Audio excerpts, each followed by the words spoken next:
On des oreilles, on a tout dit.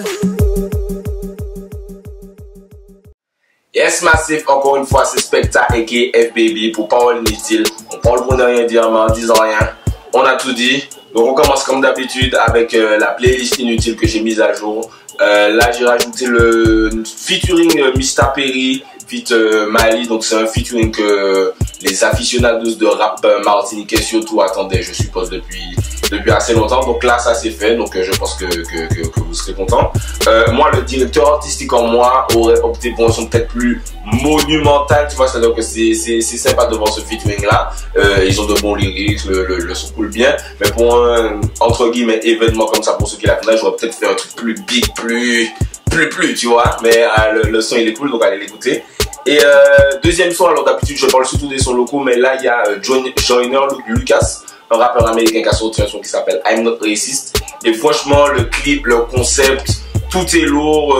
Il prend le point de vue d'un raciste et ensuite le point de vue d'un noir tout de suite après. Le clip met ça super bien en image, tout en étant super simple, donc allez écouter ça. Deuxième sujet avant d'arriver dans le sujet du jour.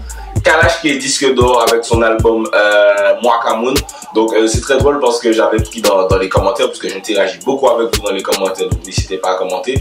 Il y a un fois qui m'avait dit Mwakamoun, il sera pas disque d'or, impossible. Donc je lui avais dit vas-y, on prend le pari. Et un mois et demi après, l'album est disque d'or. Il m'a demandé si du coup l'album dont on va parler aujourd'hui sera platine ou or, je sais plus exactement ce qu'il m'a dit. L'avenir nous le dira. Donc du coup on passe au sujet super chaud, l'album de Booba, Trône. Donc premièrement, il faut parler de la promo qui était vraiment désastreuse. Le truc qui a leaké 3 semaines avant la sortie qui était prévue de base. Il n'y a aucun clip qui était sorti. On n'était même pas encore vraiment sûr de ce qui serait la pochette, de ce que serait la pochette. Tous les albums leak. Ça, beaucoup de gens me disent ah ouais, il a leaké, c'est chaud. J'ai envie de leur dire les gars, tous les albums de Booba ont toujours leaké. Westside, Lunatic, Future, Nero Nemesis, tout a toujours leaké. Mais la différence c'est que là, ça a leaké 3 semaines avant la date de sortie. En général, ça leak peut-être 1 semaine avant max. Mais là, 3 semaines avant, c'est chaud. Comme Damso, je sais plus avec qui j'en parlais. Et je lui disais que Damso, ça avait leaké à peine quelques jours avant. Donc là, 3 semaines avant, c'est super chaud. Pour moi, déjà, il aurait dû sortir cet album-là avec le buzz de DKR. C'est-à-dire que quand DKR a eu un gros buzz, il aurait dû soit sortir l'album direct, ou je sais pas s'il avait déjà des sons en stock, soit garder DKR et ensuite sortir l'album, sortir DKR au moment où l'album était prêt, parce que pour moi ça aurait été une promo super lourde. Mais bon, ça c'est le communicant en moi. Et troisième truc, avant de commencer dans l'analyse de l'album, tout le monde dit qu'il va peut-être sortir, enfin il y a beaucoup de gens qui disent qu'il va sortir un deuxième album le 15 décembre, ça va s'appeler Bataille Finale.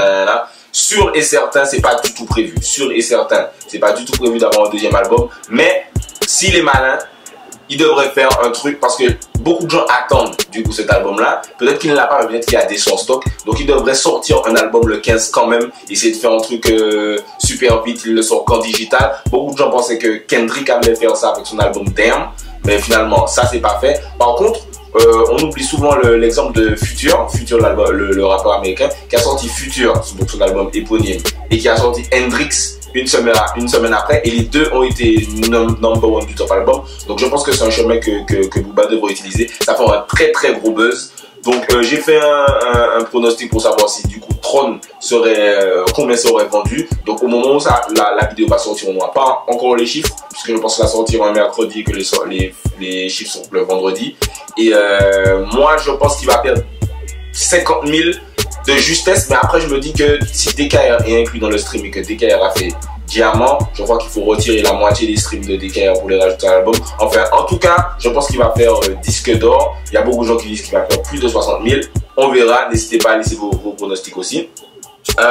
Anyway, pour revenir sur ce projet, donc je fais souvent le parallèle entre Booba et Jay-Z pour dire que leur carrière se ressemble un peu. Reasonable Doubt, le premier album de Jay-Z est sorti au moment où le Crime Paix est sorti, c'est-à-dire la même année, je crois 96 ou 97 environ.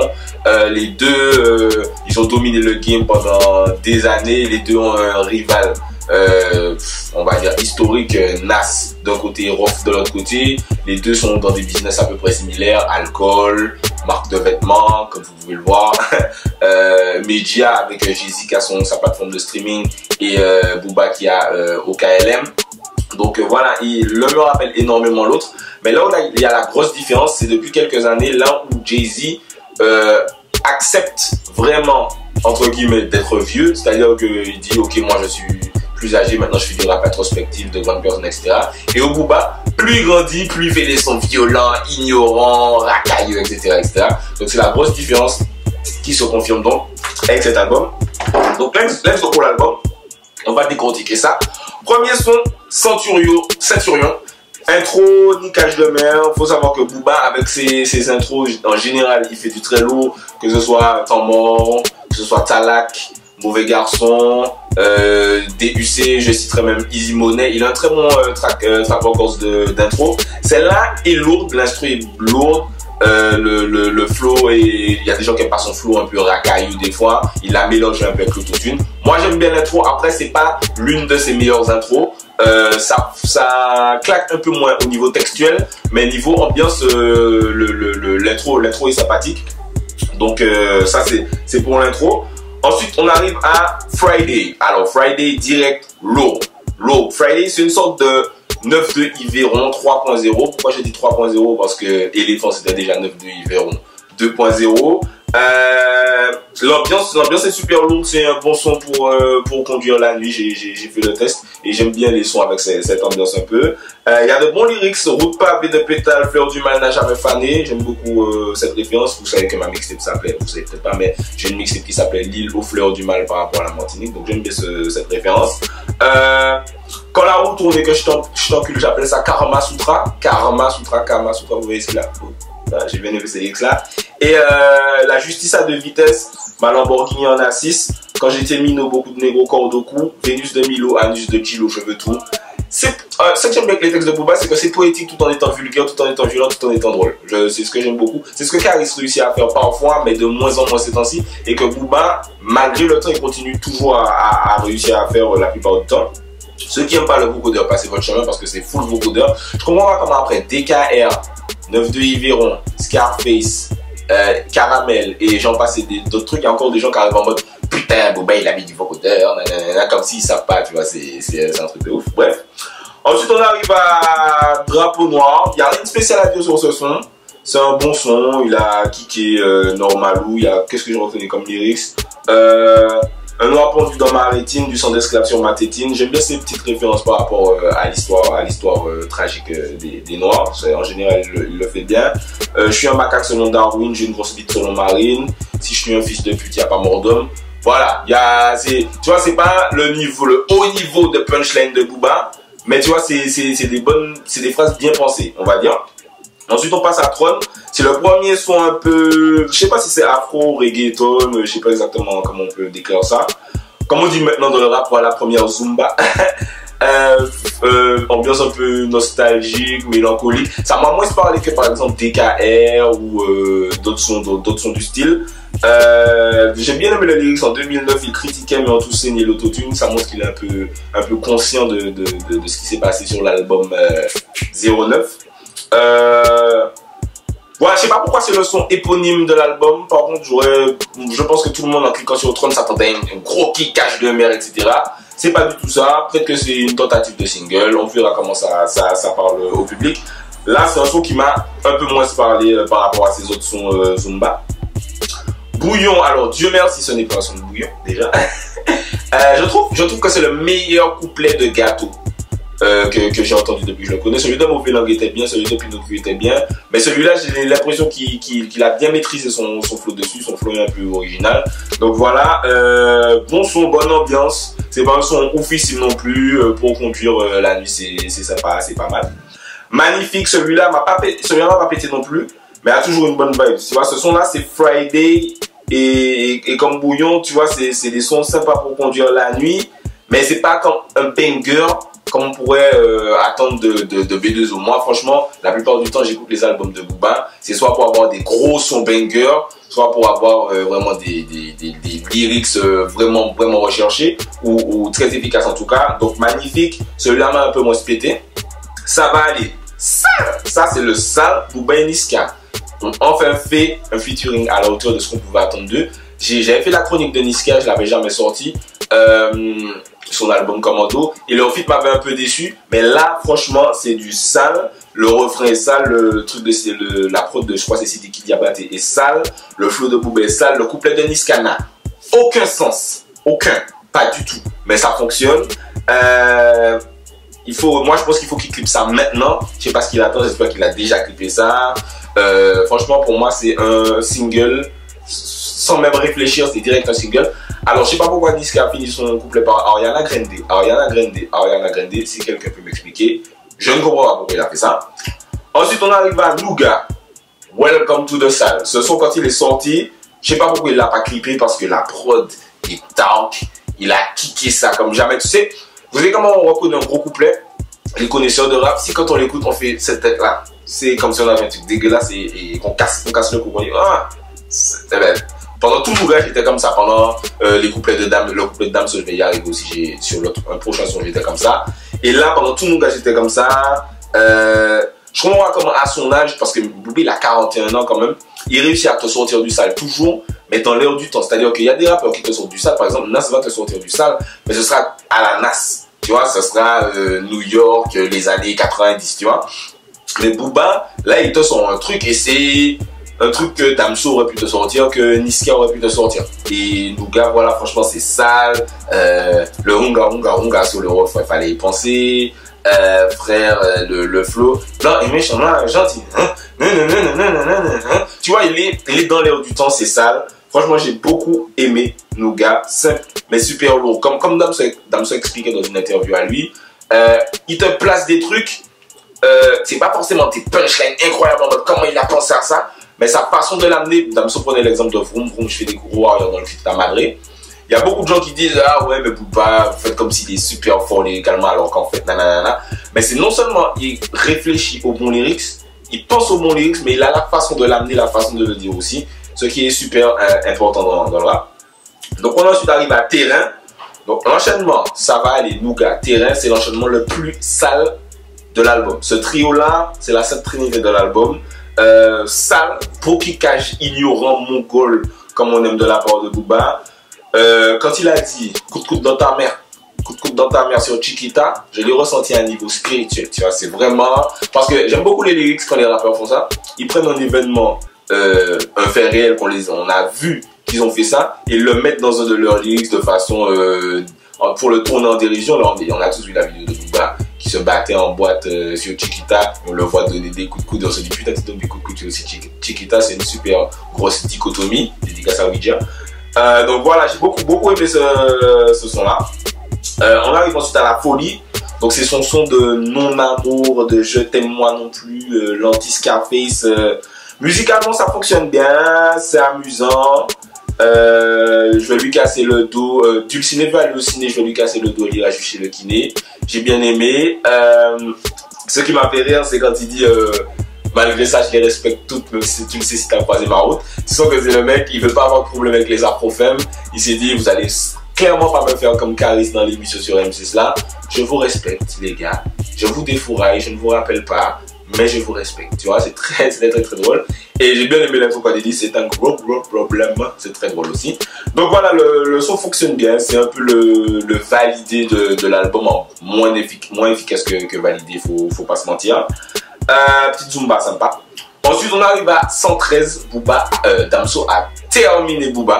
Là on peut parler de fight entre artistes, qui a battu qui sur le couplet. Là sur Damso Kalash ça avait aucun sens. Sur Kalash Niska ça avait aucun sens parce que c'est pas du tout le même genre d'artiste.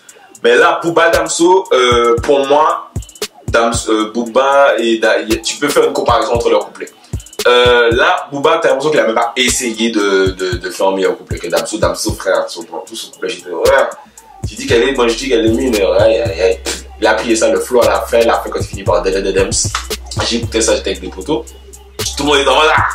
Putain, c'est bon, tu peux arrêter l'album. Tellement le couplet de Missy est sale.